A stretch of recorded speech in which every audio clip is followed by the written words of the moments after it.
안녕하십니까. 이제 산티아고 순례길의 마지막 구간에 다가왔는데요.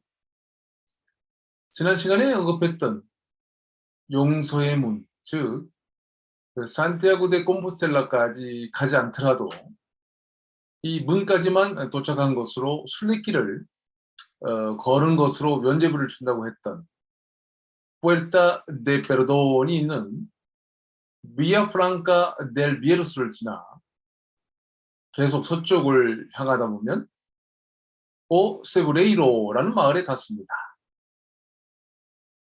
해발 1000m 정도의 고지에 자리 잡은 이 마을은 고대 유적지 같은 분위기를 보이고 있는데요. 이 고즈넉한 마을은 순례자에서 파울로 코엘료가 인생의 방향을 전환할 만큼 큰 깨달음의 순간을 맞이했던 장소이기도 합니다.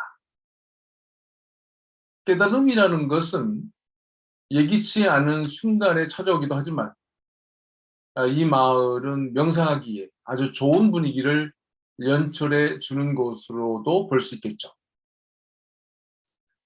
책의 내용을 보면 파울로 코엘료는 길을 잃고 산 위로 올라온 어린 양 한 마리가 십자가와 나 사이로 들어오더니 자리를 잡고 앉았다라고 쓰고 있습니다. 십자가와 그와의 사이에 길을 잃은 한 마리의 어린 양이 나타나더니 아무 일 없는 듯 바닥에 앉는 장면을 보면서 그는 이 순간을 위장에서부터 시작된 강렬한 통증이 목구멍까지 주솟아올라 눈물 한 방울 흘리지 않은 메마른 오열로 터져나왔다. 나는 울었다. 어린 양과 거대하고 외로운 십자가 앞에서. 그것은 인간이 세운 십자가였다. 신이 아닌 인간 자신을 위해 인간이 창조한 운명에 대한 상징이었다라고 표현하고 있습니다. 이어서 그는 십자가는 비어있고 앞으로도 영원히 그러할 것입니다. 죽음의 시간은 지나갔습니다. 이 십자가는 우리 모두가 지닌 무한한 힘의 상징입니다. 라고 쓰고 있습니다. 그런데 이 말은 무슨 의미일까요? 아마 예수가 인간의 모든 죄를 짊어졌으니 여기 어린 양처럼 아무런 걱정도 할 것 없이 편안한 마음을 가져도 된다는 것을 깨달은 것은 아닐까요? 높은 산 언덕에서 홀로 길을 잃은 양은 모든 위험에 노출되었고 그래서 양은 걱정과 불안에 떨고 있다고 우리는 생각하지만 실제는 아무렇지도 않은 모습으로 앉아있는 양처럼 우리도 이 삶의 과정에서 어떠한 걱정과 불안을 가질 필요가 없다는 점을 말하고 있는 것 같습니다. 빈 십자가는 우리가 가질 그 불안과 걱정을 이미 해소해줬다는 의미를 보여주고 있으니까요. 이것은 현재 우리의 어떤 결정이나 시도 그리고 위태롭게 보이는 모험도 감행할 수 있다는 깨달음과 이어집니다.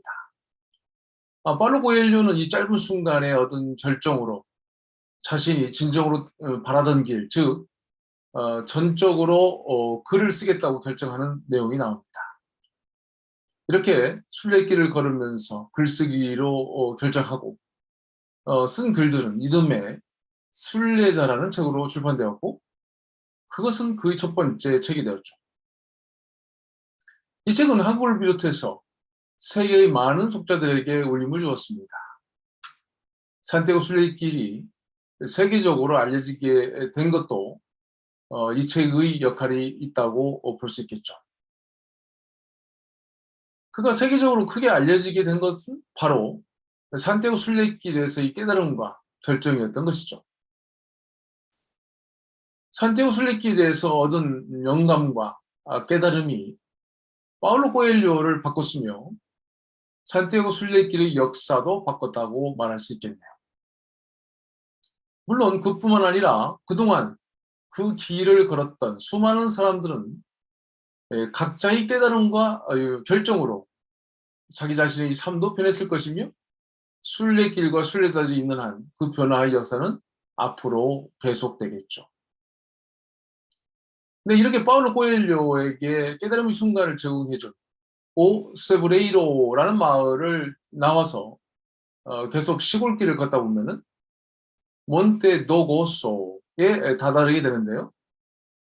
바로 환희의 언덕이라고 번역해 볼 수 있겠습니다. 아마도 환희라는 표현은 산티아고 데 콤포스텔라에 다 왔음을 알리는 기쁨을 표현한 것일 텐데요. 실제로 이 언덕에 서면 산티아고 데 콤포스텔라가 바로 가까이 보입니다.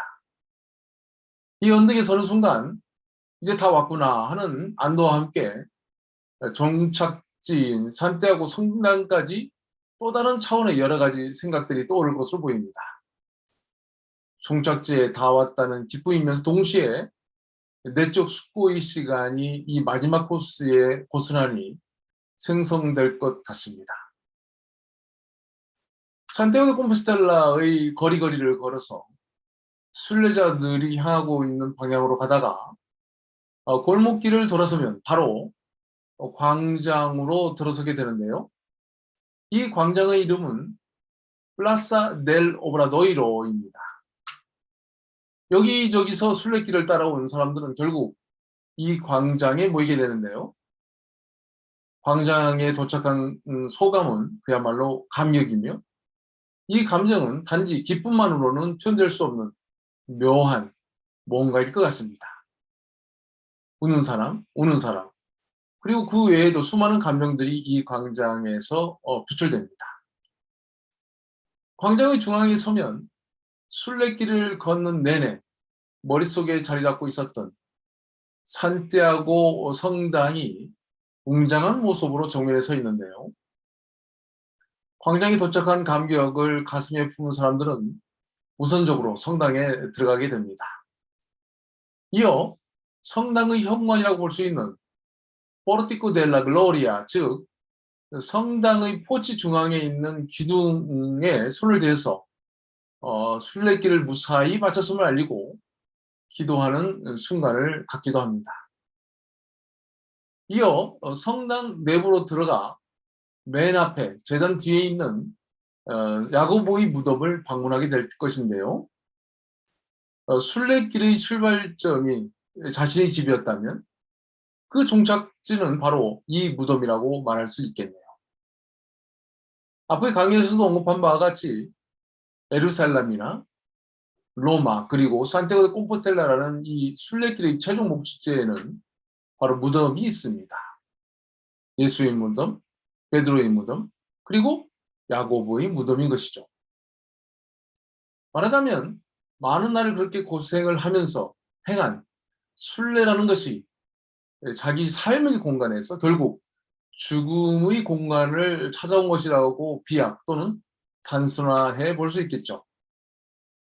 그렇다면 순례라는 것은 삶에서 죽음을 경험해보는 또는 죽음을 보는 그런 행위이고 그것을 통해 지나온 자신의 삶을 되돌아보고 삶을 새롭게 이끌어 가겠다는 다짐의 시간이라고도 볼 수 있겠습니다.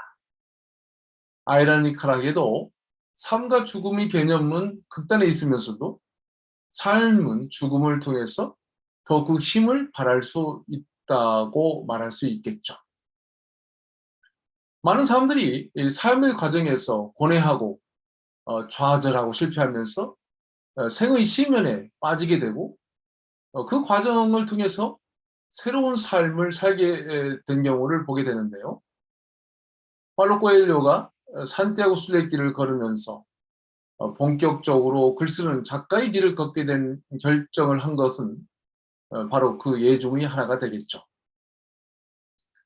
근데 이번 시간에는 산티아고 순례길의 종착지인 산티아고 성당과 그 안에 안치되어 있는 야고보의 무덤을 이야기하면서 순례길을 걷는 의미와 삶에 대해서 생각해 봤는데요.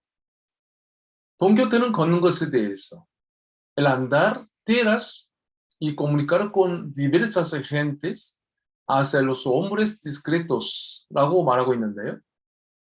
번역해보면 걸으며 많은 사람들과 교류하면 현명한 사람이 될 수 있다라고 볼 수 있죠. 어떤 길을 걷든 걷는다는 것 그 자체가 삶이며 이 삶의 문제들은 걷는 가운데 스스로 해결하도록 하는 지혜를 주며 자신을 늘 새롭게 해주는 힘이 아닐까 하는 생각을 하면서 돈교태의 말에 공감하게 된 것 같습니다. 감사합니다.